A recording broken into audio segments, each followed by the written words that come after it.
எனக்கு ஆனால் அப்போ தெரியாது, இதில் ஒரு கெரியர் இருக்குன்னு எனக்கு தெரியாது, இதில் வேலை பார்க்கணும்னு எனக்கு தெரியாது. ஜஸ்ட் பிடிச்சிருக்குன்றதுனால நான் பார்த்துக்கிட்டு இருந்தேன். அப்போ என்கிட்ட ஃபோன் கிடையாது, வீட்டில் எங்கள் அப்பா ஃபோன் தான். நெட்டு கார்டு கிடையாது. அப்போ 10 ரூபா பண்ணி நெட்டு கார்டு போட்டு யூஸ் பண்ணுற அந்த டைம் அது. சைபர் செக்யூரிட்டி நான் படிக்கணும்னு ஆசைப்பட்டேன்னு கேட்டது வந்து 11th ஜாயின் பண்ணுறப்ப. அப்போ வந்து அவங்க விடலை. பட் தென் என்ன நடக்குது அப்படின்னா, நான் கொஞ்சம் கொஞ்சமாக அவங்கள்ட்ட கன்வின்ஸ் பண்ணுறேன் எனக்கு இதுதான் அப்படின்னு சொல்லி நான் கன்ஃபார்ம் பண்ணதுக்கப்புறம்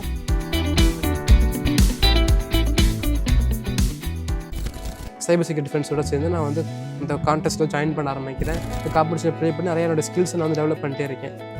ஸோ ஒரு கட்டத்தில் நான் வந்து வேலைக்கு போகிறேன், அதெல்லாமே நம்ம வேலைக்கு போகணும் அதெல்லாம் நான் மறந்துட்டேன். என்னுடைய ஃபுல் ஃபோக்கஸ் எதில் இருந்துச்சு அப்படின்னா, நான் இன்னும் அதிகமாக கற்றுக்கணும். ஸோ ஸ்ட்ரகிள்ஸே வாழ்க்கையாக அமையாது. நிச்சயம் நம்ம வாழ்க்கை வந்து ஒரு டேர்னிங் பாயிண்ட் அமையும். ஸோ எப்போ உங்களோட வாழ்க்கை அந்த டேர்னிங் பாயிண்ட்லாம் அமைஞ்சது? எனக்கு பிசிஏ படிக்கிறதுமே வந்து பெருசாக இன்ட்ரெஸ்ட் ஆகலை. ஏன்னா இப்போ எங்கிட்ட வந்தால் இங்கிட்டு தமிழ், இங்கிலீஷு, அக்கௌண்டன்சி அப்படின்னு சொல்லிட்டு வந்து நிறையா சொல்லி கொடுத்தாங்க.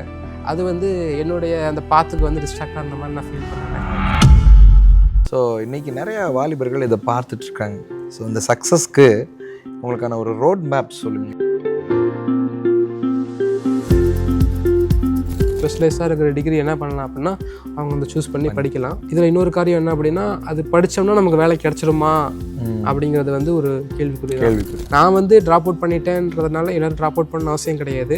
இப்போ எனக்கு அந்த ஆப்ஷன் ஒருவேளை வந்து எனக்கு அந்த டைமும் எனக்கு கிடச்சிருந்துச்சு அப்படின்னா ட்ராப் அவுட் பண்ணியிருக்க மாட்டேன். நான் எனக்கான அந்த ஃபெசிலிட்டி இல்லாதனால ட்ராப் அவுட் பண்ண வேண்டியதாகிடுச்சு. நிறையா கடன் இருந்துச்சு, நிறையா நகைகள் திருப்ப வேண்டியது இருந்துச்சு.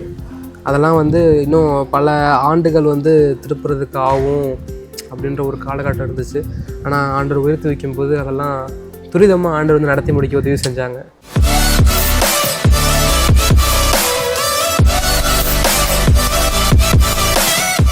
Price lord friends. ஸோ இந்த யூத் ட்ரெண்ட்ஸோட கனவு பாதை நிகழ்ச்சிக்கு உங்களை அன்போடு வரவேற்கிறோம். இந்த கனவு பாதை நிகழ்ச்சியின் மூலமாய் வாழ்க்கையில் சாதித்த சாதனையாளருக்கு சாதனை சாட்சிகளை கேட்டுக்கொண்டிருக்கிறோம். அவங்க அந்த பாதையை எப்படி நிர்ணயித்தாங்க, அந்த கனவை எப்படி அடைந்தாங்க, அதற்கு கர்த்தர் எப்படி உதவி செய்தார் அப்படிங்கிற சாட்சிகள் எல்லாம் கேட்டுக்கொண்டிருக்கிறோம். ஸோ இந்த நிகழ்ச்சிக்கு உங்களையும் அன்போடு வரவேற்கிறோம். இதுவரைக்கும் இந்த நிகழ்ச்சியில் பலவிதமான துறைகளில் சாதித்தவர்களோட சாட்சிகளை நம்ம கேட்டிருக்கிறோம். மருத்துவத்துறையில், ஐடி துறையில், கல்வித்துறையில், விண்வெளி துறையில், அப்புறம் விமானத்துறையில், இப்படி பல காரியங்களை நம்ம கேட்டிருக்கிறோம். இன்றைக்கும் ஒரு வித்தியாசமான ஒரு சாட்சியை தான் கேட்க போகிறோம். நீங்கள் எல்லோரும் கேள்விப்பட்டிருப்பீங்க, ஐடினா பலவிதமான செக்டார் இருக்குது, கோடிங் இருக்குது, இந்த மாதிரி வித்தியாசமானது இருக்குது. ஹேக்கிங் பற்றி கேள்விப்பட்டிருக்கீங்களா? ஹேக்கிங் மூலமாக நம்ம அதை ஒரு தொழிலாக செய்து அதில் சம்பாதிக்க முடியுமா அப்படின்னு நிறைய டவுட் இருக்கும். ஸோ இன்றைக்கும் நம்ம மத்தியில் பிரதர் காட்சன் வந்திருக்கிறாரு. அவர் அந்த துறையில் எப்படி சாதிச்சார், அவரோட கனவை எப்படி அடைஞ்சார், கர்த்தர் அவரை எப்படி உயர்த்தினார் அப்படிங்கிற சாட்சியை நம்ம கேட்க போகிறோம். Praise lord. Praise lord Godson. இன்றைக்கி உங்களை சந்திக்கிறதுல ரொம்ப சந்தோஷம். ஸோ ஒரு சீனியர் செக்யூரிட்டி கன்சல்டண்ட்டாக நீங்கள் இன்றைக்கி ஒர்க் பண்ணிகிட்ருக்கிறீங்க யூஎஸ் பேஸ்டு கம்பெனியில். காட் உங்களை அவ்வளோ தூரம் உயர்த்தி வச்சுருக்கிறார். நினைத்து பார்க்க முடியாத, அதுவும் இந்த வயசில் இந்தியாவில் இருக்கிற பசங்க செய்ய முடியாத காரியத்தை நீங்கள் செய்கிறதா நான் உணர்கிறேன். அந்த அளவுக்கு கடவுள் உயர்த்தி வச்சுருக்கிறார். ஸோ ரொம்ப சந்தோஷம். இன்றைக்கி பார்க்குற எங்கள் எல்லாருக்கும் காட்சன் ஸோ இவ்வளோ தூரம் உயர்ந்திருக்கிறார். நிறைய வெளியில் உள்ள யூடியூப் சேனல்ஸில் உங்கள்கிட்ட இன்டர்வியூலாம் எடுத்திருந்தாங்க. அதெல்லாம் நாங்கள் பார்க்கும்போது ரொம்ப சந்தோஷமாக இருக்குது. ஸோ ஒரு சீனியர் செக்யூரிட்டி கன்சல்டண்ட்டாக இன்றைக்கி உருவாகி இருக்கிறீங்க. ஆனால் அந்த கனவோட பாதைகள் நிச்சயமாக ஒரு கஷ்டமானதாகவும் அதற்காக நீங்கள் உழைச்சதும் வித்தியாசமானதாகவும் இருக்கும். நாங்கள் இந்த கனவு பாதை நிகழ்ச்சியின் மூலமாக இப்படி சாதித்த சாதனையாளர்களோட அந்த சாட்சிகளெல்லாம் கேட்டுக்கொண்டிருக்கிறோம். அதற்கு முன்பதாக உங்களோட சைல்டுஹுட் பற்றி சொல்லுங்கள். காட்சன்னா யார், அவங்க வீட்டில் எப்படி, அதை எங்களோட ஷேர் பண்ணுங்க. கண்டிப்பாண்ணே. என்னுடைய பேர் காட்சன். எனக்கு வந்து ஒரு அண்ணன் இருக்கிறான், அவன் பேர் சாமிவி.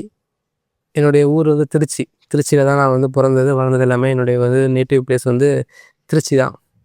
ஸோ அங்கே நான் சின்ன வயசில் எப்படி வளர்ந்தேன் அப்படின்னா, என்னுடைய குடும்பத்தில் வந்து ரொம்ப பக்தியான ஒரு குடும்பம். அம்மா அப்பா 2 பேருமே வந்து அம்மா வந்து ஒரு ஹிந்து பேக்ரவுண்ட் ரசிக்கப்பட்டாங்க, அப்பா ஆர்சி பேக்ரவுண்ட் ரசிக்கப்பட்டாங்க.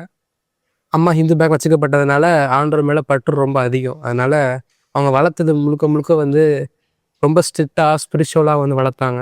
வசனம் படிக்கலாம், சாப்பாடு கிடையாது, காப்பி கிடையாதுன்னு சொல்லிட்டு. ஒரு சில நேரத்தில் ஃப்ரெண்ட்ஸ் வந்து சனி ஞாயிறில் விளையாட கூப்பிட வருவாங்க.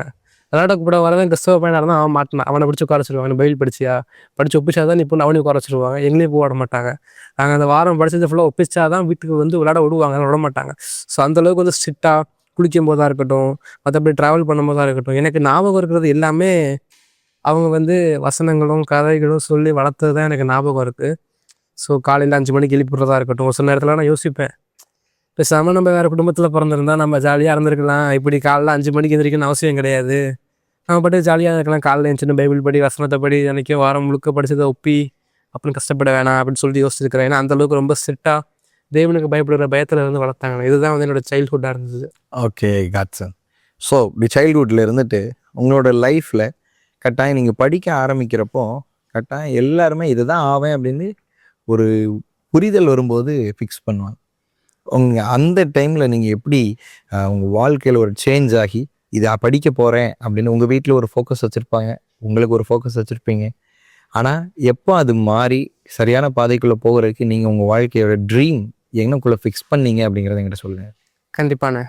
இப்போ எங்கள் வீட்டில் வந்து என்ன ஆசைப்பட்டாங்க அப்படின்னா, என்னை வந்து ஒரு டாக்டர் ஆக்கி பார்க்கணும் அப்படின்னு வந்து ஆசைப்பட்டாங்க. எதனாலனா கண்டிப்பாக டாக்டர் அப்படின்னா வந்து சொசைட்டியில் வந்து கொஞ்சம் மதிக்கிற ஒரு ப்ரொஃபஷன்.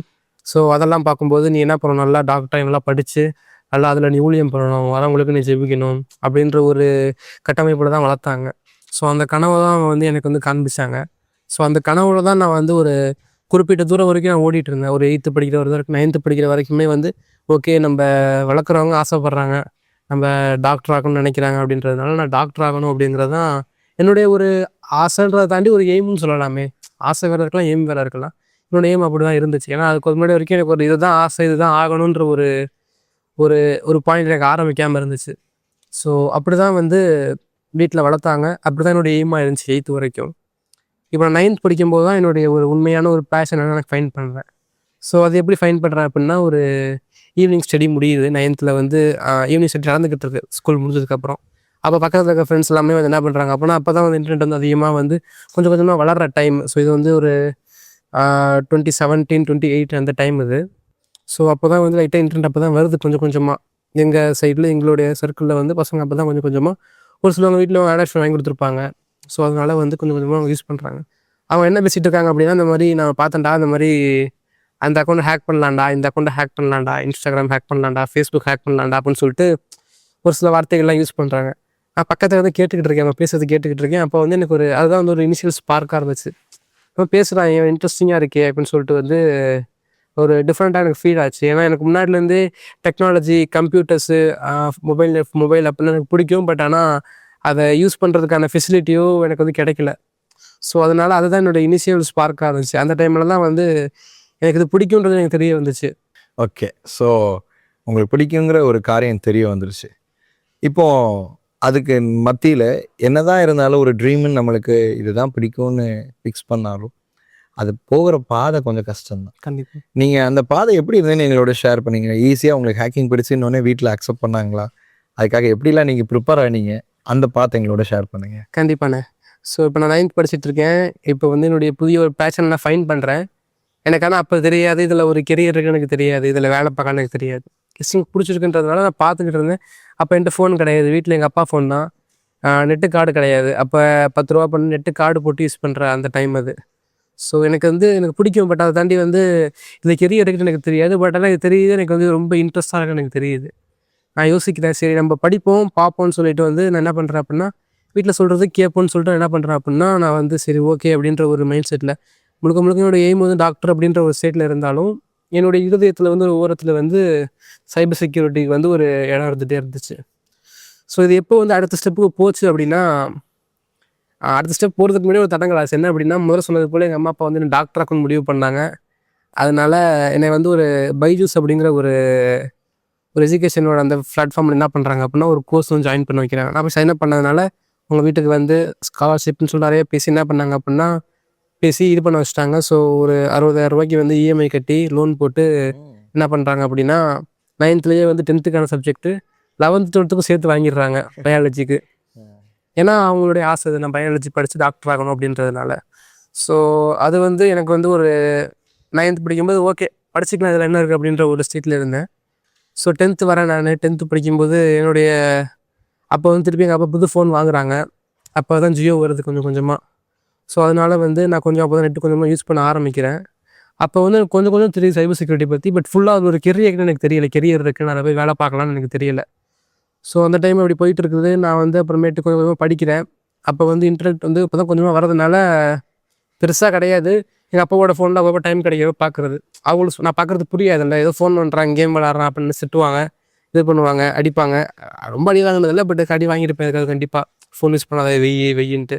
அவங்க பயப்படுவாங்கல்ல, சின்ன பையன் ஃபோன் யூஸ் பண்ணிட்டு இருந்தா நம்ம தான் பார்த்துக்கணுன்ற எண்ணத்தில் அவங்க நடத்துனாங்க. ஸோ இது வந்து எப்படி ப்ராக்ரஸ் ஆகுது அப்படின்னா, நான் 10th முடிக்க போகிற டைமில் டிசைட் பண்ணிட்டேன் என்ன அப்படின்னா, நான் சைபர் செக்யூரிட்டி தான் பண்ணணும் அப்படின்னு சொல்லிட்டு. ஏன்னா என்னால் வந்து டாக்டரும் ஆகுனா ஃபுல்லாக அதில் இருக்க முடியுமான்னு எனக்கு தெரியல. என்னுடைய ஃபுல்லாக பேஷன், என்னுடைய ஆசை எல்லாமே சைபர் செக்யூரிட்டியில் இருக்குது. ஆனால் ஸ்ட்ரகிள்ஸ் நிறையா வந்துச்சு. என்னென்ன ஸ்ட்ரகிள்ஸ் வந்துச்சு அப்படின்னா, எங்கள் ஃபைனான்ஷியல் பேக்ரவுண்ட் வந்து ஒரு பெரிய ஒரு பேக்ரவுண்ட் கிடையாது. அப்பா வந்து ஒரு சிங்கிள்ஸ் ரூலில் வேலை பார்த்து வந்தாங்க. கல்யாணம் புதுசில் பெருசாக வேலை கிடையாது. ரொம்ப கஷ்டப்பட்டு வளர்ந்ததுனால ஆல்ரெடி லோன்ஸ் போயிட்டுருக்கு, இஎம்ஐ போயிட்டுருக்கு. அவங்கள்ட்ட போய் என்னால் லேப்டாப் கேட்க முடியாது, ஒரு மொபைல் ஃபோன் கேட்க முடியாது.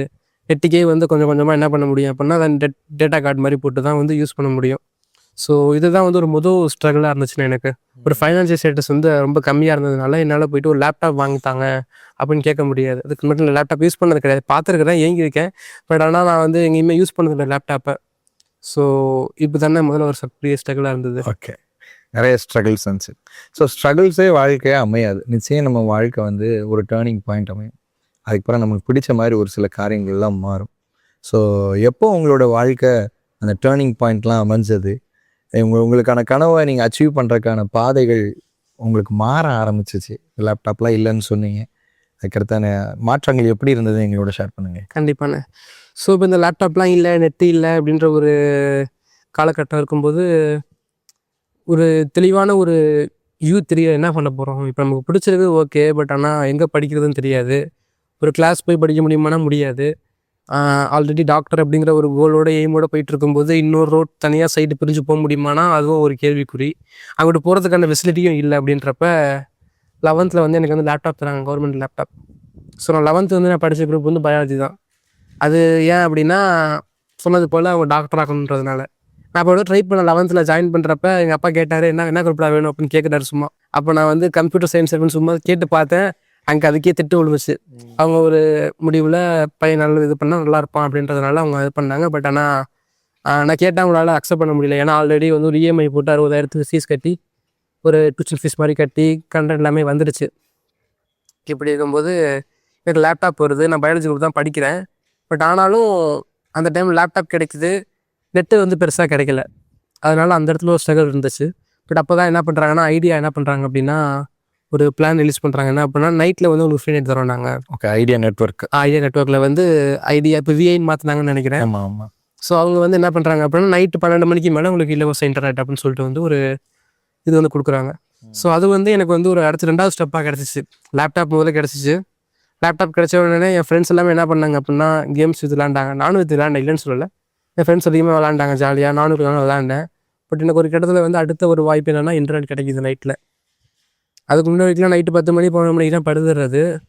பட் ஆனால் நெட் அந்த டைம் தான் கிடைக்கிதுன்றதுனால அந்த டைம் நான் யூட்டிலைஸ் பண்ண வேண்டிய ஒரு காலகட்டம். ஏன்னா எங்கள் வீட்டில் என்னால் போய் கேட்க முடியாது. எனக்கு வந்து மாதம் இவ்வளோ செலவாகும் நெட்டுக்கு, எனக்கு இது போட்டு தாங்கன்னு கேட்க முடியாது. ஏன்னா அவங்களுக்கு வந்து எனக்கு புரியலை, நான் என்ன பண்ணுறேன் அவங்களுக்கு தெரியலை. நான் என்ன பண்ணுறேன்னு வச்சு அவங்களுக்கு இன்ன வரைக்குமே அவங்களுக்கு வந்து கிளியர் கட் தெரியுமானா 50% சொல்லுவாங்க. பட் அவங்களுக்கு தெரியாது, அவங்களுக்கு புரியலை. ஸோ அப்போ அவங்களுக்கு புரிஞ்சானா கண்டிப்பாக புரிஞ்சிருக்காது, எனக்கே முழுசாக புரிஞ்சிருக்காது. பட் ஆனால் அப்படி ஒரு காலகட்டம். ஸோ நான் என்ன பண்ணுறேன், அந்த டைமை நான் யூட்டிலைஸ் பண்ணுறதுக்காக நைட்டில் நான் முழிக்க ஆரம்பித்தேன். நைட்டு 12 மணி உட்காந்தேன்னா ஒரு 3-4 வரைக்கும் நான் வந்து படிப்பேன். படித்து முடிச்சுட்டு அப்புறம் காலைல கொஞ்சம் தூங்கி எழுந்திரிச்சிட்டு ஸ்கூல் போயிடுவேன். எதனால் அப்படின்னா, நெட்டு அந்த டைம் ஃப்ரீயாக இருக்குன்றதுனால. ஸோ இப்படி தான் வந்து என்னுடைய 2வது ஸ்டெப். முதல் ஸ்டெப் வந்து லேப்டாப்பு, அது கவர்மெண்ட் இஷ்யூ பண்ணாங்க. 2வது ஸ்டெப் வந்து ஐடியா நெட்வொர்க் வந்து இந்த மாதிரி வந்து ஒரு ஃப்ரீ பென் கொடுக்குறாங்க. ஸோ இது ரெண்டுத்தையுமே நான் வந்து மிக்ஸ் பண்ணி தான் வந்து என்னுடைய இந்த கனவை நோக்கி நான் படி எடுத்து வைக்கிறேன் நான் படிக்கிறதுக்கு. Okay, super. ஸோ இப்படி கனவை நோக்கி உங்களோட முதல் படியை நீங்கள் எடுத்து வச்சிங்க. இன்றைக்கி நம்ம சொல்லும்போதே நான் சொன்னேன், ஒரு யூஎஸ் பேஸ்டு கம்பெனியில் இவ்வளோ தூரம் நீங்கள் உயர்ந்திருக்கிறீங்கன்னு சொல்லிட்டு. இந்த பாதை எப்படி அமைந்தது எல்லாருக்கும்? ஏன்னா நீங்கள் இன்ட்ரெஸ்ட் பேஸ்டில் அது படிச்சிங்க, ஆனால் உங்களுக்கு வந்து இதில் ஒரு பெனிஃபிட் இருக்குமா இருக்காதாங்கிறது அந்த டைமில் தெரியுமா தெரியாதாங்கிறது எங்களுக்கு தெரியாது. அப்போ அதை எப்படி நீங்கள் உங்களுக்கான லைஃபுக்கான ஒரு பாதையாக, அது உங்களோட வருமானத்திற்கான ஒரு காரியமாக மாற்ற அந்த பகுதியெலாம் எப்படி மாறுச்சு, அதை எங்களோட ஷேர் பண்ணுங்கள். கண்டிப்பாண்ணே. ஸோ இப்போ இந்த 11th 12th நான் நைட்டில் வந்து படிச்சுட்டு இருக்கிறேன். இப்படி படிச்சுட்டு இருக்கும்போது என்னை போலயே பல டிஸ்ட்ரிக்டில் படிக்கிற பசங்க வந்து எனக்கு ஃப்ரெண்ட்ஸ் ஆகுறாங்க. எப்படின்னா, படிக்கிறதுக்கு நிறைய வெப்சைட்ஸ் இருக்கும். அதில் போய் லாகின் பண்ணுறப்ப மற்ற யூசர்ஸ் இருப்பாங்க.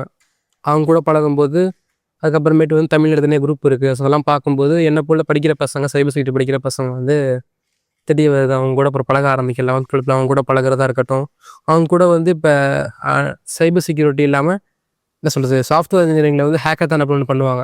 என்ன அப்படின்னா ப்ராஜெக்ட்ஸ் மாதிரி பண்ணி ஒரு எக்ஸிபிஷன் மாதிரி ஷோகேஸ் பண்ணுவாங்க அவங்களோட ப்ராஜெக்ட்டை. ஸோ அதுபோல் சைபர் செக்யூரிட்டிக்கு வந்து சிடிஎஃப் அப்படின்னு சொல்லிட்டு ஒரு காம்படிஷன் நடத்துவாங்க. ஸோ அதில் நான் என்ன பண்ணுறேன் அப்படின்னா, என் ஃப்ரெண்ட்ஸோட சேர்ந்து சைபர் செக்யூரிட்டி ஃப்ரெண்ட்ஸோட சேர்ந்து நான் வந்து இந்த கான்டெஸ்ட்டில் ஜாயின் பண்ண ஆரம்பிக்கிறேன்.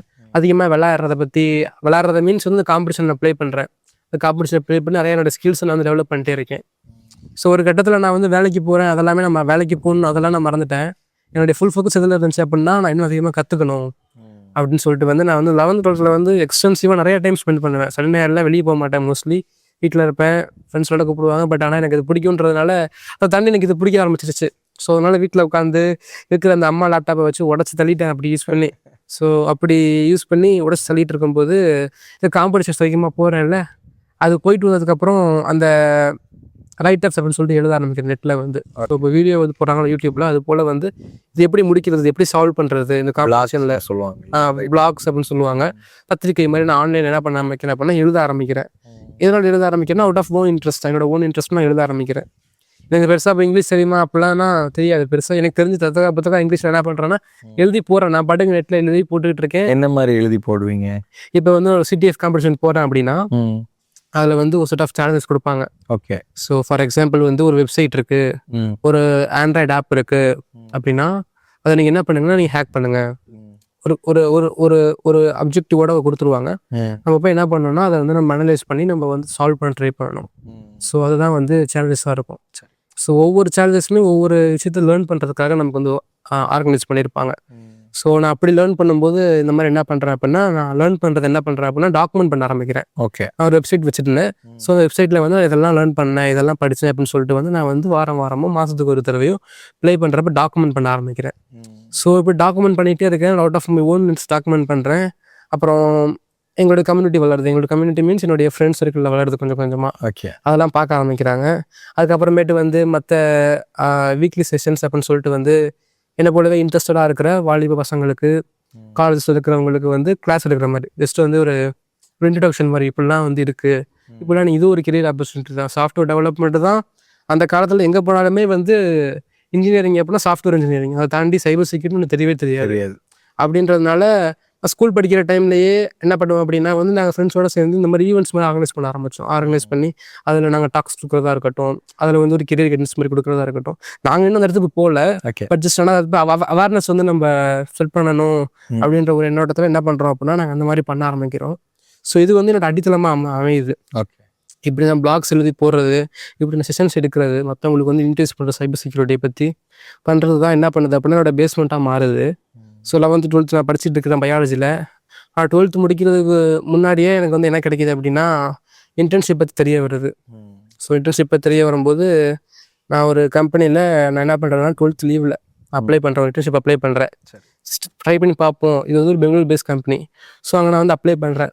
ஒரு 100கணக்கான பேர் அப்ளை பண்ணியிருப்பாங்கன்னு நினைக்கிறேன் அந்த ஜாபுக்கு. எனக்கு தெரிஞ்சு மேக்ஸிமம் 15-20 பேர் தான் அவங்க வந்து எடுத்திருப்பாங்க அதில். ஸோ ஆல்ரெடி வந்து நான் ஒரு 2 years 3 years வந்து அதிகமாக டைம் ஸ்பெண்ட் பண்ணி, இந்த 2 years 3 years மீன்ஸ் நான் எப்படி ஸ்பெண்ட் பண்ணேன் அப்படின்னா ஸ்டெலி நேரம் நைட்டு ஃபுல்லாக உட்காந்துருப்பேன்.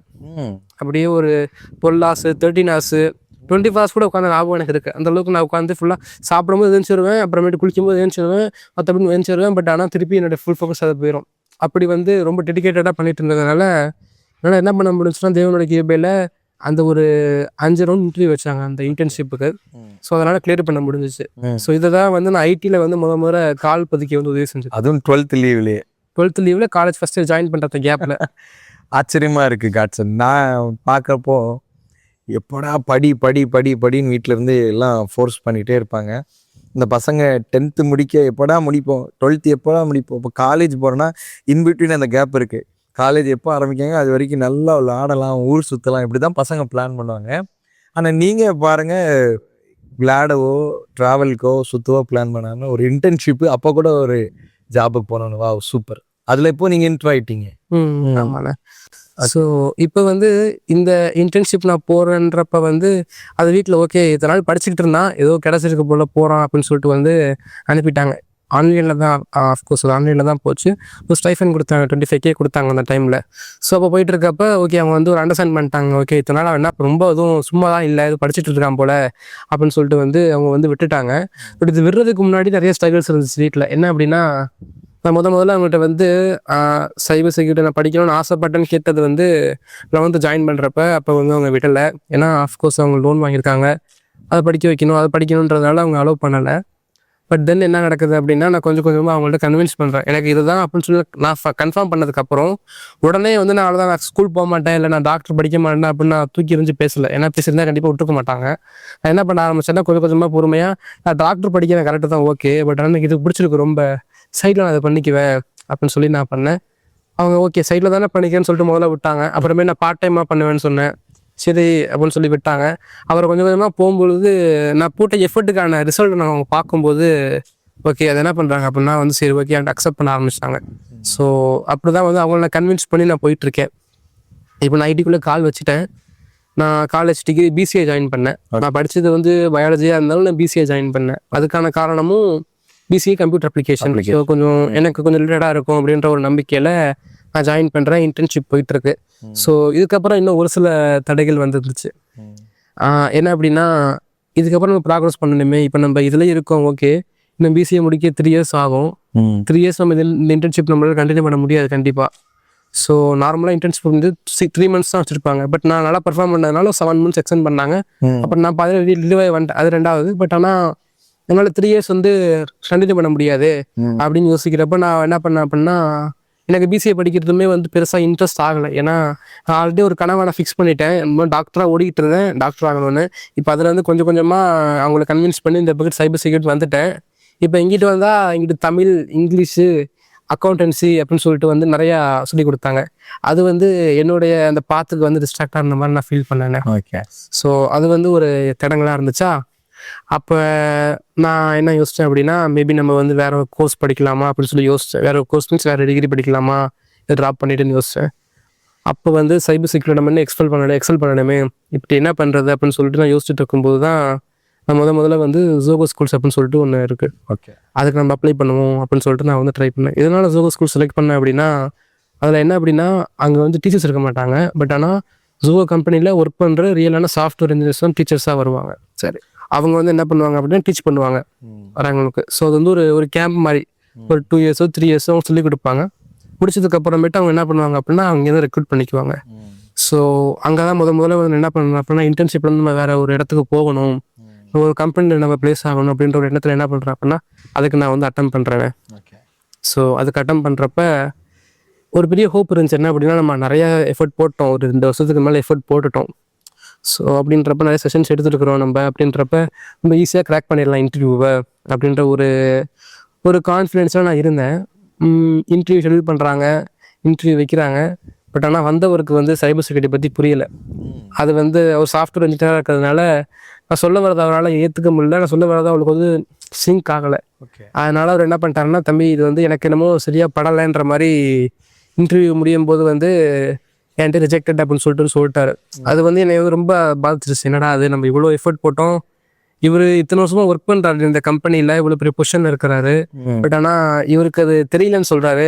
அவனை ஒரு தப்பான வழிக்கு வந்துட்டோமோ, இதில் கெரியர் இருக்காதோ அப்படின்ற மாதிரி ஒரு கொஸ்டின் மார்க் வந்துருச்சு. இது என்னடா அது, இதுக்கு மேலே நம்ம பின்னாடியும் போக முடியாது, ஏன்னா காலம் கடந்து வந்தாச்சு, நிறைய செலவு பண்ணிட்டாங்க, அதெல்லாமே தூக்கி போட்டுட்டு நம்ம இந்த ஒரு சைபர் செக்யூரிட்டி வந்துட்டோம், என்னடா பண்ணுறதுன்னு சொல்லிட்டு ஒரு கேள்விக்குறி. இதுதான் வந்து இன்டர்ன்ஷிப் தாண்டி அடுத்த ஒரு ஸ்டெப் எடுத்து வைக்கும்போது விழுந்த ஒரு பெரிய அடின்னு சொல்லலாம். அதில் வந்து ஒரு மனசு கொஞ்சம் மாதிரி ஆயிடுச்சு. இதுக்கு மேலே என்ன பண்ணுறதுன்னு தெரியலன்னு சொல்லிட்டு ஒரு சில மாதங்கள் கடந்து போகுது. நான் தொடர்ந்து இந்த இன்டர்ன்ஷிப்பில் இருக்கிறேன். அதுக்கப்புறமேட்டு நான் என்ன பண்ணுறேன் அப்படின்னா ஜோவுக்கு ட்ரை பண்ணுறேன். ஓகே. ஏன்னா ஜோவில் ஒரு பாலிசி என்ன அப்படின்னா, அவங்க வந்து மோஸ்ட்லி வந்து வெளியே சொல்கிறது வந்து என்னென்னா, டிகிரி பார்க்க மாட்டோம், டிகிரி வந்து நாங்கள் செக் பண்ண மாட்டோம் மீன்ஸ் ஸ்கில்ஸை தான் நாங்கள் எடுத்துக்குவோம் அப்படின்ற மாதிரி வந்து அவங்க சொல்கிறாங்க. ஸோ அதனால் நான் ட்ரை பண்ணுறேன். அதுக்கு ட்ரை பண்ணுறப்பையும் பெருசாக வந்து ரெஸ்பான்ஸே வரலை. என்னடா அது ரெஸ்பான்ஸே வரலை, நம்ம பேசாமல் நான் அந்த டைமில் டிகிரி வந்து கிட்டத்தட்ட ட்ராப் பண்ணுறதுக்கு ஒரு 70-80% வந்து நான் டிசைட் பண்ணிட்டேன். காலேஜ் படிச்சுட்டு இருக்கிறதுனால அவங்க எடுக்கலையா என்னன்னு தெரியல, அவங்க பிஸியாக இருந்திருக்கலாம் ஒரு வேலை, இல்லைனா ஓப்பனிங்ஸ் இல்லாமல் இருந்திருக்கலாம். இதோட லெபர்ட் அவங்க எடுக்கல, அவங்க அதை பற்றி ரெஸ்பான்ஸே அவங்க பண்ணலை அப்ளை பண்ணதுக்கப்புறம். அப்போ வீட்டில் எல்லாமே ரொம்ப கொஞ்சம் சோர்ந்துட்டாங்க, எங்கள் அம்மாலாம் சோர்ந்துட்டாங்க ரொம்ப. என்னடா அது இப்படி ஆயிடுச்சு இதில். ஏன்னா ஜோகோன்றது வந்து ஒரு ஒரு மல்டிநேஷ்னல் கம்பெனி, இந்தியாவில் இருக்கிற ஒரு கம்பெனி. நிறைய பேருக்கு ஸ்டூடெண்ட்ஸ்க்கு வந்து ஒரு கனவு கம்பெனி கூட சொல்லலாம் ஜோ அப்படிங்கிறத. ஏன்னா அங்கே இருக்க இன்ஃப்ராவாக இருக்கட்டும், அங்கே கொடுக்குற சேலரி பேக்கேஜாக இருக்கட்டும், ஸோ அதெல்லாம் பார்க்கும்போது ஒரு கனவு கம்பெனி மாதிரி இருந்துச்சு. நான் அங்கே போக ட்ரை பண்ணும்போது அதுக்கான வழிவாசல்கள் திறக்கப்படலை.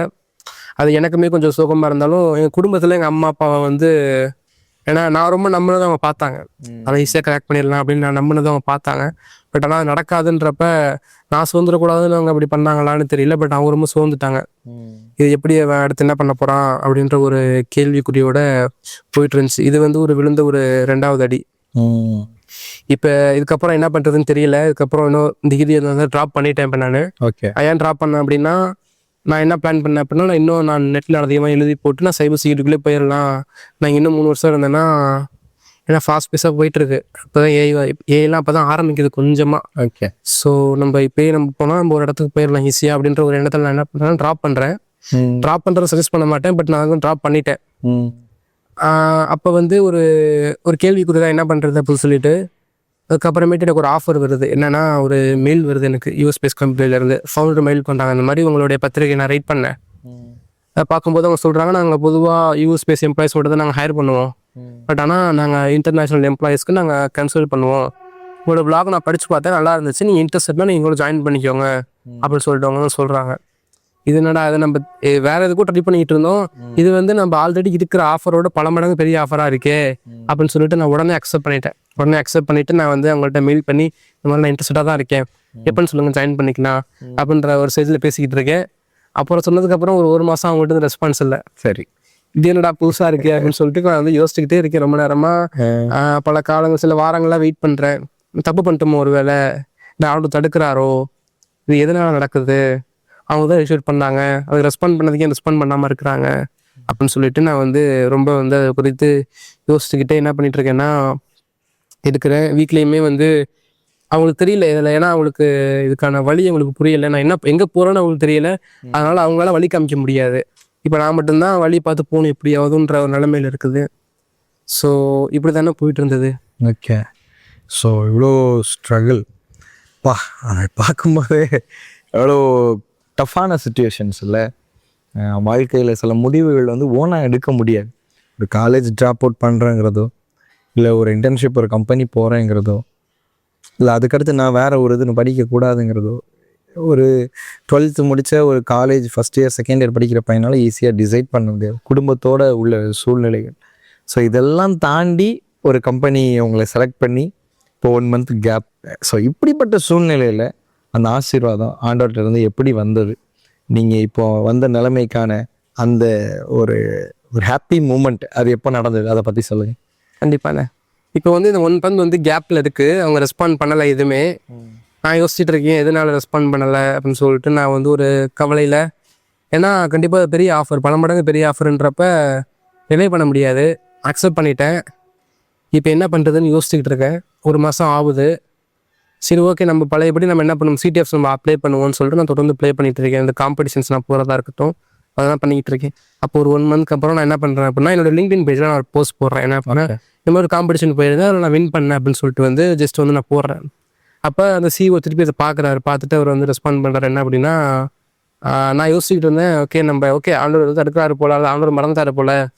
அப்போ நான் பாட்டுக்கு சரி விட்டுட்டேன். 1 மாதம் ஆச்சு. ஏன்னா பொதுவாக வந்து ஹையரிங் பண்ணுறப்ப ஒரு வாரத்துக்கு ரெஸ்பாண்ட் பண்ணலன்னா நம்ம புரிஞ்சுக்கலாம், ஓகே அவங்க நம்மளை வந்து ரிஜெக்ட் பண்ணிட்டாங்க போல அப்படின்னு சொல்லி நம்ம புரிஞ்சுக்கலாம்.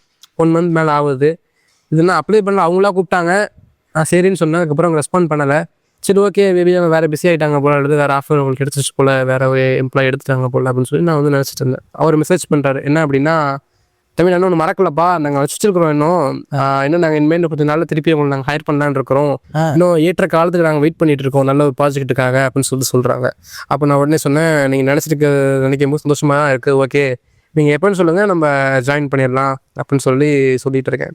ஸோ இந்த இதில் இந்த கான்ஃபரன்ஸ் நடக்கும்போது நான் ரெஸ்யூம் அனுப்பலை, ஒரு இன்டர்வியூ அட்டன் பண்ணல அவங்கள்ட்ட பேசுகிறது மெயிலில் மட்டும் தான் பேசினேன். ஒரு ஸ்கில் அசஸ்மெண்ட் பண்ணலை, அவங்க பேக்ரவுண்ட் செக் பண்ணலை, நான் ட்ராப் அவுட் ஆகிறதால எதுவுமே அவங்களுக்கு தெரியாது. ஜஸ்ட் பார்க்குறாங்க, கூப்பிட்டாங்க, பேசினாங்க. டேரெக்டாக என்ன பண்ணிட்டாங்க அப்படின்னா, அடுத்த 2 மாதத்தில், அதாவது அவங்க இனிஷியலாக கூப்பிட்ட அடுத்த 2வது மாதத்தில் நான் வந்து டேரெக்டாக உள்ள ஹையர் ஆகி உள்ளே வந்துட்டேன். உள்ள ஹையர் ஆகிட்டீங்க? ஆமாம். அப்பா, ஒரு அமெரிக்கா கம்பெனி இந்தியாவில், அதுவும் திருச்சியில் இருக்கிற ஒரு பையனை, காலேஜ் ட்ராப் அவுட்டை, ஜஸ்ட் நீங்கள் போட்ட பிளாகு, அப்புறம் உங்களோட ஸ்கில்லை அவங்க அனலைஸ் பண்ணி உங்கள் லிங்க்டின் போஸ்ட்டை வச்சு எடுத்து இன்டர்வியூவில் நீங்கள் யாருன்னு பண்ணல, ஆனால் உள்ள ஹையர் பண்ணிட்டாங்க. ஆமாம், ஹையர். ரொம்ப சூப்பரான ஒரு காரியம். அதுக்கப்புறம் எப்படி இருந்தது உங்களுக்கு?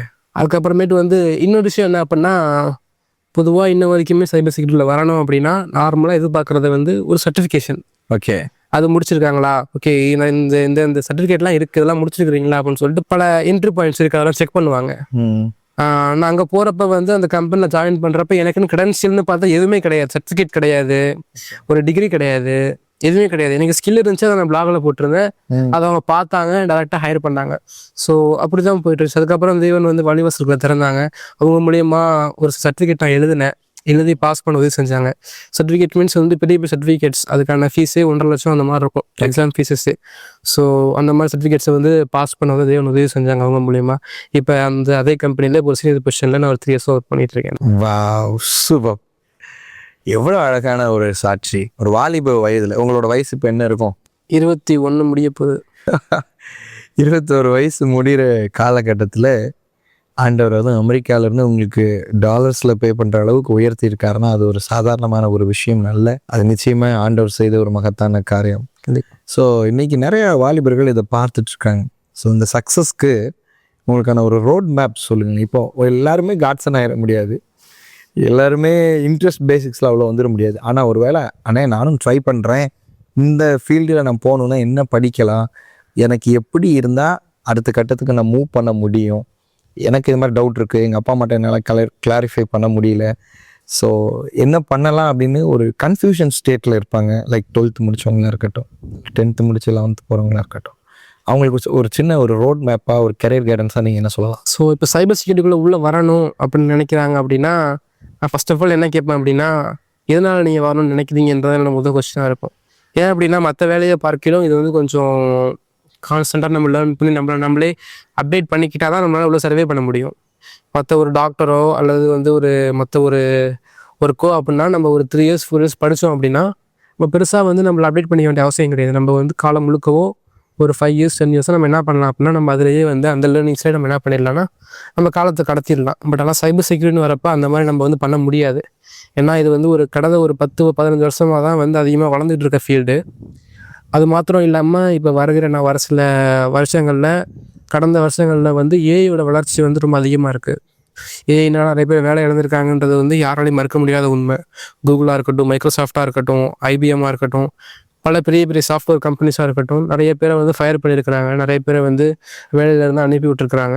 மேபி இதுக்கான ரீசன்ஸ் நிறையா இருக்கலாம். ஏஐ தான் இருக்குன்னு சொல்ல முடியாது, பட்ஜெட்ஸாக இருக்கலாம் அல்லது மற்ற காரியங்களாக இருக்கலாம். பட் ஆனால் ஏஐ வந்து ஒரு சிக்னிஃபிகண்ட்டான ரோல் இதில் ப்ளே பண்ணியிருக்குன்றதை வந்து யாராலையும் மறுக்க முடியாது. ஸோ அது வந்து ஒரு உண்மை. சைபர் செக்யூரிட்டியில் வரணும் அப்படின்னா நான் என்ன சொல்லுவேன் அப்படின்னா, ஃபர்ஸ்ட் ஆஃப் ஆல் அவங்களுடைய இன்டென்ஷன்ஸ் நான் வந்து முதல்ல செக் பண்ண வந்து நினைப்பேன். ஏன்னா அந்த இன்டென்ஷன் சரியாக இல்லை அப்படின்னா அவங்களால வந்து லாங் ரன்னில் வந்து அவங்களால சர்வே பண்ண முடியுமா எனக்கு தெரியல. மேபி அவங்களால வந்து ஒரு சில பேர் இருக்காங்க. ஃபார் எக்ஸாம்பிள் என்ன எடுத்துக்கிட்டோம் அப்படின்னா, எனக்கு ஒரு விஷயம் பிடிக்கல, நான் பார்க்குற வேலை பிடிக்கல அப்படின்னா என்னால் ஒரு மேக்ஸிமம் ஒரு 6 months 7 months ஓட்ட முடியும். அதுக்கு மேலே என்னால் ஓட்ட முடியாது. நான் என்ன பண்ணுவேன்னா அதில் ரிலீவ் ஆர்டர் பண்ணுவேன். ஸோ அதுதான் என்னோட கேரக்டர். ஸோ அது போல் நிறைய பேர் இருக்கலாம். ஒரு சில பேர் வந்து என்ன பண்ணலாம் அப்படின்னா, பரவாயில்ல எனக்கு பிரச்சனை இல்லை, ரொட்டீனாக இருந்தாலும் பரவாயில்ல அப்படின்ற ஒரு மைண்ட் செட்டில் இருப்பாங்க. ஸோ அது மைண்ட் செட் பொறுத்ததுன்னு 2வது கட்டம். அவங்களால வந்து பரவாயில்ல நான் தொடர்ந்து லேர்ன் பண்ணிக்குவேன், அடாப்ட் ஆகிக்குவேன் அப்படின்னா கண்டிப்பாக நான் வந்து அவங்களை சஜஸ்ட் பண்ணுவேன், நீங்கள் தொடர்ந்து படிக்கலாம் அப்படின்னு சொல்லிட்டு.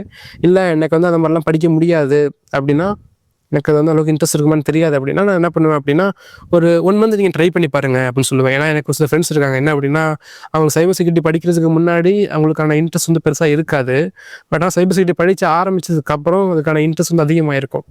ஏன் அப்படின்னா எல்லாத்துக்குமே வந்து ஹேக்கிங் அப்படின்னா வந்து ஒரு ஒரு விசித்திரமான ஒரு வார்த்தை. அது மாத்திரம் இல்லாமல் அவங்க பண்ணுறது எல்லாமே ரொம்ப ஒரு டிஃப்ரெண்ட்டாக அவங்களுக்கு இருக்கும். செக்யூரிட்டி இருக்கா, அது உடச்சு உள்ளே போகணுமா, பரவாயில்லையே, அது வந்து ஒரு எக்ஸைட்டிங்கான ஒரு விஷயன்றதுனால அது வந்து நிறைய பேருக்கு பிடிக்க ஆரம்பிக்கும். ஸோ வரணும்னு நினைக்கிறீங்க அப்படின்னா ஒரு 1 month நீங்கள் ட்ரை அவுட் பண்ணி பார்க்கலாம். சும்மா பேசிக்ஸ் படித்து உங்களுக்கு புரியுதா, பிடிக்குதா, கண்டினியூ பண்ண நினைக்கிறீங்களா அப்படின்னு சொல்லிட்டு வந்து பார்க்கலாம்.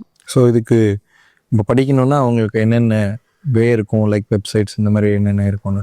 கண்டிப்பாண்ணே. ஸோ இதுக்கு வந்து 2 வே ஆஃப் இருக்குது, 2 வே இருக்குது நம்ம படிக்கிறதுக்கு. ஓகே. ஃபர்ஸ்ட் வந்து ட்ரெடிஷ்னலாக வந்து ஒரு டிகிரி சைபர் செக்யூரிட்டி ஸ்பெஷலிஸ்ட்டாக என்ன பண்ணலாம் அப்படின்னா, ஸ்பெஷலைஸ்டாக இருக்கிற டிகிரி என்ன பண்ணலாம் அப்படின்னா அவங்க வந்து சூஸ் பண்ணி படிக்கலாம். ஆனால் இதில் இன்னொரு காரியம் என்ன அப்படின்னா, அது படித்தோம்னா நமக்கு வேலை கிடைச்சிருமா அப்படிங்கிறது வந்து ஒரு கேள்விக்குரிய. ஸ்கில் தான் மேட்ரு இங்கே. ஆமாம், ஸ்கில் தான் மேட்ரு. ஓகே. ஸோ அதே போல் அதான் டிகிரி தேவையில்லையா அப்படின்னா அதுவும் கிடையாது, டிகிரியும் தேவை தான். நான் வந்து ட்ராப் அவுட் பண்ணிட்டேன்றதுனால எல்லோரும் ட்ராப் அவுட் பண்ண அவசியம் கிடையாது. இப்போ எனக்கு அந்த ஆப்ஷன் ஒருவேளை வந்து எனக்கு அந்த டைமும் எனக்கு கிடச்சிருந்துச்சு அப்படின்னா ட்ராப் அவுட் பண்ணியிருக்க மாட்டேன் நான். எனக்கு அந்த ஃபெசிலிட்டி இல்லாதனால ட்ராப் அவுட் பண்ண வேண்டியதாகிருச்சு. பட் ஆனால் நீங்கள் ஆல்ரெடி ஜாயின் பண்ணிட்டீங்க, படிச்சுக்கிட்டு இருக்கிறீங்க அப்படின்னா நீங்கள் ட்ராப் பண்ணி சைபர் செக்யூரிட்டி படிக்கணும்னு அவசியம் கிடையாது. நீங்கள் அப்படியே தொடர்ந்து நீங்கள் படிக்கலாம். ஸோ ஃபஸ்ட் ரூட் என்ன அப்படின்னா வந்து ஒரு நார்மலாக ஒரு டிகிரி கண்டிப்பாக நீங்கள் முடிக்க ட்ரை பண்ணுங்கள். கண்டிப்பாக அது வந்து அவசியம். ஏன்னா எல்லா கம்பெனிஸுமே ஒரே மாதிரி இருப்பாங்கன்னு சொல்ல முடியாது. இப்போ நானே வேறு கம்பெனிஸ் போகிறேன் அப்படின்னா டிகிரி இல்லைன்னு சொல்லிட்டு வந்து ஹெச்ஆர் ஒன்று கூட வர விடாமல் தடுக்கிற கம்பெனிஸ் இருக்காங்க, இல்லை ஸ்கில்லை மட்டும் யூஸ் பண்ணுற கம்பெனிஸ் இருக்கிறாங்க. ஸோ அதனால் நிறையா ஆப்பர்ச்சுனிட்டிஸ் தேவை அப்படின்னா ஃபர்ஸ்ட் ஆஃப் ஆல் டிகிரி முடிக்கிறது அவசியம். இது வந்து ஃபர்ஸ்ட் ஸ்டெப்னு. சரி.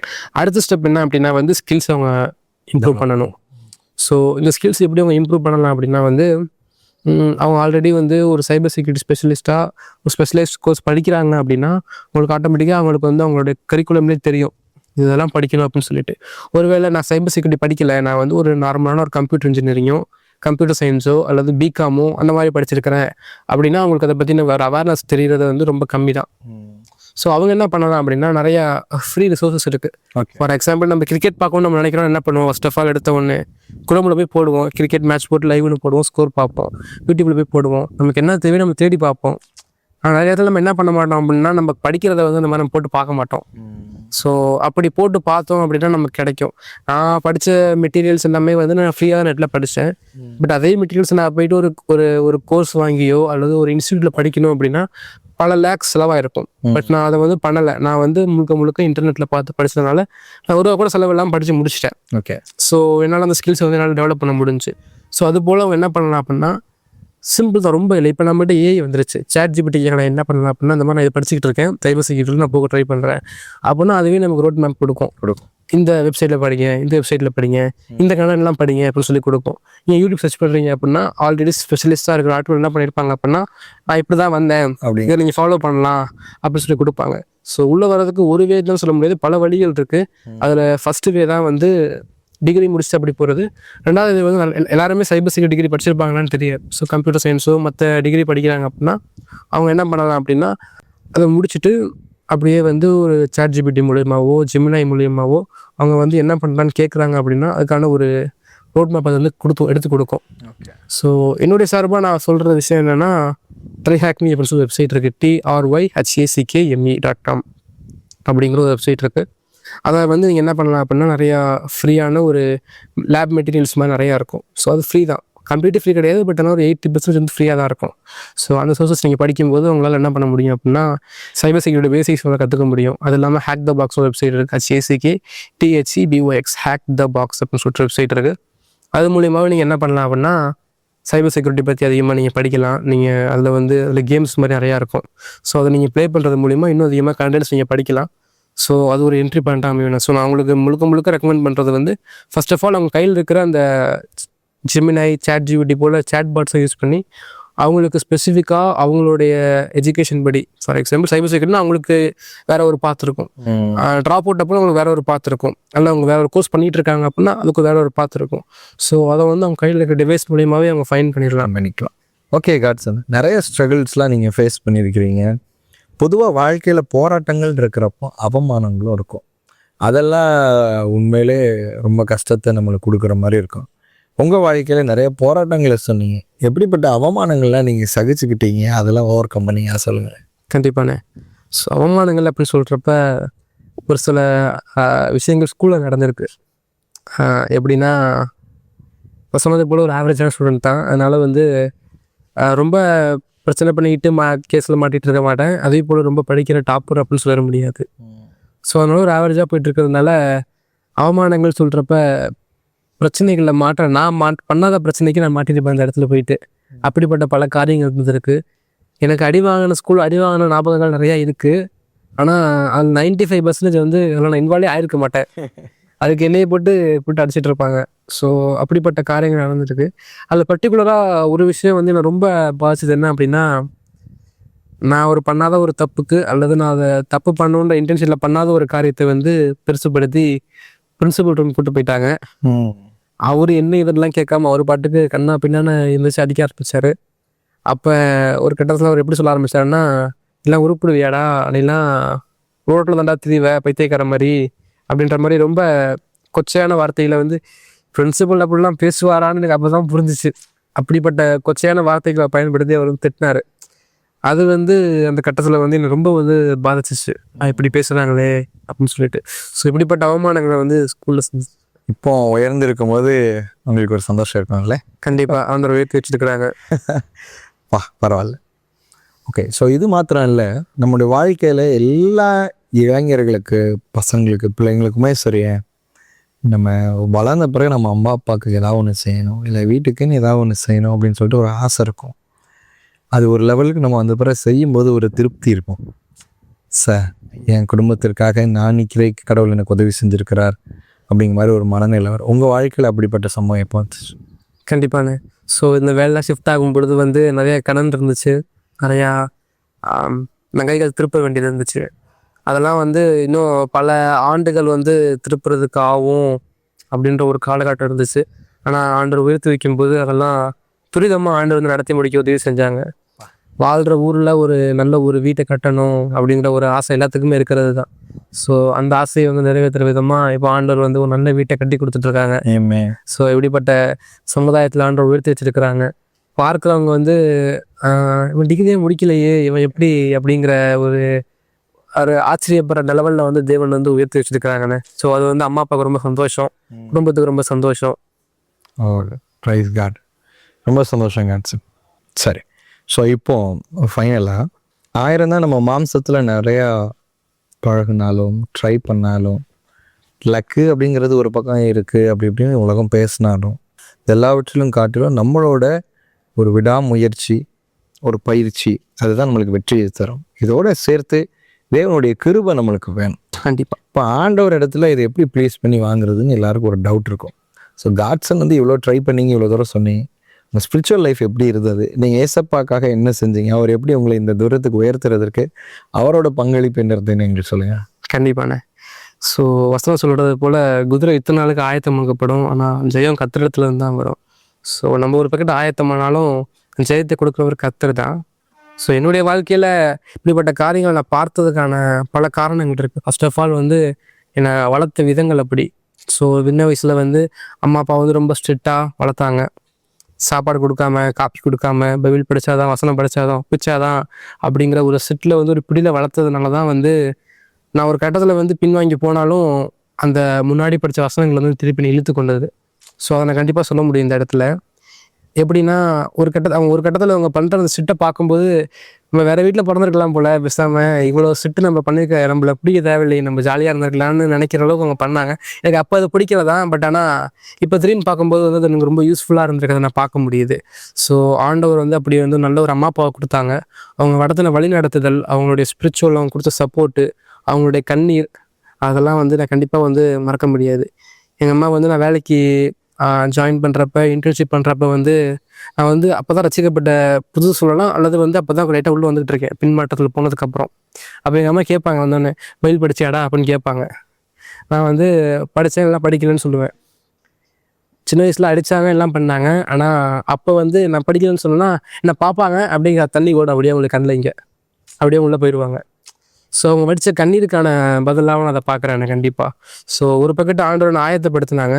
குதிரை இத்தனை நாளுக்கு ஆயத்தம் பண்ணுச்சு, ஆனால் ஜெயம் வந்து கத்தரை தான் கொடுத்தாங்க. அவங்களுடைய கண்ணீருக்கும் அவங்களுடைய உண்மைக்கும் தேவன் பதில் கொடுத்தாங்கண்ணே. ஆமென். ஸோ உங்களோட பர்சனல் ஸ்பிரிச்சுவல் டைம் அது எப்படி இருக்குன்னு சொல்லுங்கள். கண்டிப்பாண்ணே. ஸோ நான் ரசிக்கப்பட்டது வந்து ஒரு 2020-21 அந்த டைமில். ஸோ அப்போ தான் நான் வேலைக்கெலாம் ஜாயின் பண்ணி ஷிஃப்ட் ஆகிட்டு இருக்கேன். அந்த டைமில் சின்ன வயசில் வந்து என்னை வந்து ஒரு ஆவிக்குரிய வாழ்க்கையில் ரொம்ப செட்டாக வளர்த்தாலும் எல்லா மீட்டிங்ஸ்லாம் கூப்பிட்டு போயிடுவாங்க, தூங்க விட மாட்டாங்க. காலைல எழுந்திரிச்சு 5 மணிக்கு கிளி போட்டு அடிக்கிறது, ஜோம் பண்ணனா ஜோபத்தில் தூங்கினாலும் கீழ்றது கொட்டுறது, இந்த மாதிரி நிறையா செட்டாக வளர்த்தாங்க. அப்படி இருந்தாலுமே அது எல்லாமே எனக்கு ரொட்டீனாக மாறிடுச்சு. ஒரு கட்டத்தில் ரொட்டீனாக போனதுனால என்னால் என்ன பண்ண முடியல அப்படின்னா, ரொட்டீனாக மாறினதுனால உண்மையிலே ஆண்டோட அன்பை என்னால் புரிஞ்சு கொண்டு முடிஞ்சேன்னா முடியல. ரொட்டீனாக போவேன், சர்ச்சுக்கு வருவேன், எந்திரிப்பேன், எல்லாம் பண்ணுவேன். எனக்கும் ஆண்டோருக்கான கனெக்ஷன் வந்து பெருசாக இருக்காது, ஒரு டிஸ்டன்ஸாகவே இருந்துச்சு. ஸோ அப்படி போயிட்டு இருக்கும்போது வாலிபத்துக்கு வரேன். அப்போ வந்து வாலிபத்தின் காரியங்கள் உள்ளே வருது. சர்ச்சுக்கு போவேன், வீட்டுக்கு வருவேன், ஸ்கூலுக்கு போனால் வேறு மாதிரி இருப்பேன், வீட்டுக்கு வந்தால் வேறு மாதிரி இருப்பேன், சர்ச்சுக்கு போனால் வேறு மாதிரி இருப்பேன். அப்படி தான் போயிட்டு இருந்துச்சு. அப்போ ஒரு கட்டத்தில் வந்து ஆண்டவர் வந்து எல்லாமே மண்டையில் இருந்துச்சு.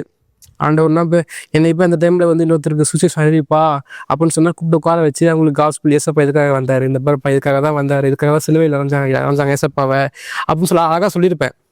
ஆனால் அது எல்லாமே இங்கேருந்து வந்திருக்கும், இங்கேருந்து வந்திருக்காது. ஸோ அப்படி ஒரு காலகட்டமாக இருந்துச்சு. ஆண்டவர் வந்து அந்த டைமில் என்ன பண்ணார் அப்படின்னா, இந்த யூத் 17 அந்த டைமில் என்ன பண்ணுறாரு அப்படின்னா, ஆண்டவர் வந்து தம்முடைய அன்பை வந்து இங்கேருந்து அப்படியே ஒரு ஸ்டெப் கீழே இறக்குறாரு. மண்டையில் இருக்கிறது எல்லாமே அப்படியே இருதயத்துக்கு வருது. அப்போ தான் உண்மையில் நான் புரிஞ்சுக்க ஆரம்பித்தேன். ஓகே, ஆண்டவர் இப்படிலாம் போக பண்ணியிருக்கிறாரு. ஸோ அப்போ தான் உண்மையிலே ரட்சிப்பை நான் வந்து உணர்றேன். ரட்சிப்பை உணர்ந்த அடுத்த நாள்லேருந்து பார்க்குறது எல்லாமே புதுசாக இருக்குது, மற்றவங்க பேசுகிறது புதுசாக இருக்குது. எனக்கே ஆச்சரியமாக இருக்குது, நீ நாடா இப்படி மாறின, இப்படியா இருந்தால் இப்படி இருக்கிய நீ அப்படின்னு சொல்லிட்டு வந்து ஒரு மாற்றத்தை ஆண்டவர் கொடுத்தாங்க. ஸோ அந்த மாற்றத்தின் பாதியில் நடந்த அற்புதங்கள் தான் அது எல்லாமே. ஸோ ரொம்ப சந்தோஷம் காட்சன், நீங்கள் இன்றைக்கி உங்களோட டெஸ்டிமனி எங்களோட ஷேர் பண்ணது. ஆண்டவர் உங்களை ஸ்பிரிச்சுவலாக அழகாக ஸ்ட்ரென்தன் பண்ணி உங்கள் லைஃப்பை அவங்க ஒரு வெற்றியின் பாதையில் நடத்தியிருக்கிறார். அதனால் அதை கேட்கும்போதே ரொம்ப சந்தோஷமாக இருக்குது. நான் விசுவாசிக்கிறேன் இதை பார்த்துட்ருக்கிற நிறைய யங்ஸ்டர்ஸ்க்கு இது ஒரு யூஸ்ஃபுல்லாக அமையும் அப்படின்னு சொல்லிட்டு. Thank you so much Karthi. Thank you, ரொம்ப நன்றி. ஸோ என்ன ஃப்ரெண்ட்ஸ், ஸோ இந்த கனவு பாதை நிகழ்ச்சி உங்களுக்கு ஆசீர்வாதமாக இருந்திருக்கும் என்று நாங்கள் கர்த்தருக்குள்ளாக விசுவாசிக்கிறோம். உங்கள் வாழ்க்கையில் சோர்ந்து போயிருக்கிறீங்களா, ஏதோ பலவீனத்தோடு இருக்கிறீங்களா, ஃபெயிலியர் என்ன செய்யனே தெரில நீங்கள் யோசிச்சுட்ருக்கிறீங்களா, அப்பா அம்மா என்னை புரிஞ்சிக்கவே இல்லை, நான் என்ன ட்ரை பண்ணாலும் அவங்களால எனக்கு மதிப்பு கொடுக்க முடியல, நான் என்னோடய ஃபீலிங்ஸ் அவங்க புரிஞ்சுக்கிற மாட்டேங்காங்கன்னு நீங்கள் இந்த நிகழ்ச்சியை பார்த்துட்ருக்கீங்களா, நீங்கள் கவலைப்படாதீங்க. ஏசப்பா உங்களுக்காக இருக்கிறார். காட்சன் ஏசப்பாவை சார்ந்து கொண்டார். ஒவ்வொரு நிமிஷம் ஆண்டவர் இடத்துல ஜபத்தோடு அவர் கேட்கிறது நிமித்தமாய் அவங்க அப்பா அம்மாவும் கடைசியில் அவங்களுக்கு உதவி செஞ்சாங்க. இன்றைக்கி ஆண்டவர் பெரிய நிலைமையில உயர்த்தி வைத்திருக்கிறார். எங்கெங்கெல்லாம் அவர் வெட்கப்பட்டாங்களோ, உங்கள் குடும்பம் தலை குனிஞ்சதோ அங்கெல்லாம் ஆண்டவர் உயர்த்தி வைத்திருக்கிறார். உங்களையும் அப்படி உயர்த்த அவர் வல்லமை உள்ளவராக இருக்கிறார். நீங்கள் அதற்காக ஆண்டவர் இடத்துல ஜெபிங்க, என்னை உயர்த்துங்க ஏசப்பா, அந்த பிரதரை உயர்த்தின மாதிரின்னு நீங்கள் கேட்கும் போதெல்லாம் ஆண்டவர் உங்கள் வாழ்க்கையில் அந்த உயர்வை தர வல்லமை உள்ளவராக இருக்கிறார். ஓகே ஃப்ரெண்ட்ஸ், ஸோ இதே போல் இன்னொரு சுவாரஸ்யமான சாட்சியோட அடுத்த கனவு பாதை நிகழ்ச்சியில் சந்திக்கிறோம். அதுவரை தேவனுடைய கிருபை உங்களோடு இருப்பதாக. ஆமென்.